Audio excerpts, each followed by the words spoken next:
এই মুহূৰ্তত মই উপস্থিত আছো অসম সাহিত্য সভাৰ সপ্তসপ্ততিতম যি দ্বিবাৰ্ষিক অধিৱেশন এই ভট্টদেৱ ক্ষেত্ৰত অনুষ্ঠিত হ'ব। এই ভট্টদেৱ ক্ষেত্ৰত এই মুহূৰ্তত উপস্থিত আছো আৰু এটা কথা উল্লেখযোগ্য যে সাহিত্য সভাৰ যিখন অধিৱেশন হ'ব এই অধিৱেশনত স্থান পাব কবি সন্মিলনৰ এক বিশেষ মাদকতা ইয়াত দেখিবলৈ পাব। যিহেতু ইয়াত উপস্থিত আছো, ইয়াত কেমেৰা পাৰ্চনে সমগ্ৰ দৃশ্যটো দেখুৱাইছে। এই স্থানতে কবি সন্মিলন অনুষ্ঠিত কৰা হ'ব আৰু ৰাজ্যৰ বিভিন্ন প্ৰান্তৰ যিসকল কবি সাহিত্যিক আছে তেখেতসকলে ইয়াত উপস্থিত হ'ব আৰু দিনে নিশাই কবিতাৰ যি চৰ্চা এই চৰ্চা অব্যাহত ৰখা পৰিলক্ষিত হ'ব।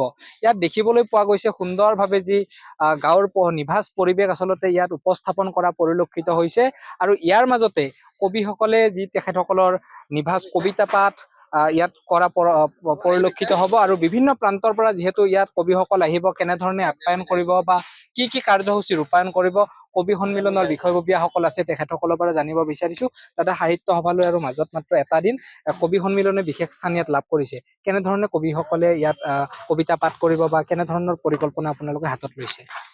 আপোনালোকে আমাৰ পৰিৱেশটো দেখিছে যে আমি কবি সন্মিলন এইবাৰ যিটো ব্যতিক্ৰমী ৰূপত উপস্থাপন কৰিবলৈ চেষ্টা কৰিছোঁ পাঠশালাৰ পৰা।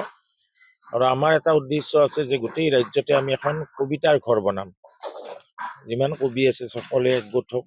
যিহেতু এটা কথা অভিযোগ শুনা যায় যে অসম সাহিত্য সভাৰ যি মঞ্চ তাত কবিসকলে প্ৰতি বছৰ অগ্ৰাধিকাৰ নাপায়, কাৰণ এখন কবি সন্মিলন পাতি 10-12জন কবিয়ে কবিতা পাঠ কৰে। কিন্তু ৰাজ্যত এটা কথা আমি সুখৰ খবৰ যে আজিকালিৰ প্ৰজন্মই কবিতা চৰ্চা কৰিবলৈ আৰম্ভ কৰিছে, সাহিত্য চৰ্চা কৰিছে, কিন্তু সেই কথাটো প্ৰকাশ নাপায়। গতিকে আমাৰ পাঠশালাৰ পৰা আমি এটা বাৰ্তা দিব খুজিছো যে কবিসকলৰ কাৰণে এখন সুকীয়া মঞ্চ দিম।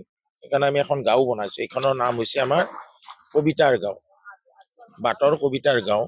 এইখন আমি নামকৰণ কৰিছো। কৰ পৰা আচলতে কবিসকল আহিব ইয়াত? আচলতে ইয়াত ৰাজ্যৰ চব মানে আগশাৰীৰ যিবিলাক কবি আছে সকলোৱে আহিব। মানে সকলো কবিকে আমন্ত্ৰণ জনাইছে যিমান আমি পাৰিছো, আৰু প্ৰায় আমি 1000 কবিক আমন্ত্ৰণ জনাইছো। আমাৰ 40 ঘণ্টা ধৰি অনুষ্ঠান হ'ব 5 দিনত। যিসমূহ কাম কাজ এতিয়াও কৰি আছে সম্পূৰ্ণ নিশ্চয় হ'ব আজিৰ দিনটোৰ ভিতৰত? আমাৰ প্ৰায় সম্পূৰ্ণ হৈছে, আমাৰ 90% সম্পূৰ্ণ হৈছে আৰু 10% আমাৰ বাকী আছে। কিছুমান বস্তু আমি লগাব পৰা নাই, মানে ৰাতিৰ কিছুমান চিকিউৰিটি প্ৰব্লেম আছে কাৰণে আমি লগোৱা নাই, বা আমাৰ লাইটৰ কাম চলি আছে কাৰণে কিছু বস্তু আমি কৰিব পৰা নাই। আজিৰ ভিতৰত আমাৰ চব কামে কমপ্লিট হৈ যাব। আন এগৰাকী বিষয়ববীয়া আছে আপোনাৰ ওচৰলৈ আহিছো। ঐতিহ্যমণ্ডিত যি সাহিত্য সভাৰ অধিৱেশন ইয়াত অনুষ্ঠিত হ'ব, কবি সন্মিলনে বিশেষ স্থান ইয়াত লাভ কৰিছে। আচলতে কেনেধৰণে আগুৱাই নিব সন্মিলনখন ইয়াত?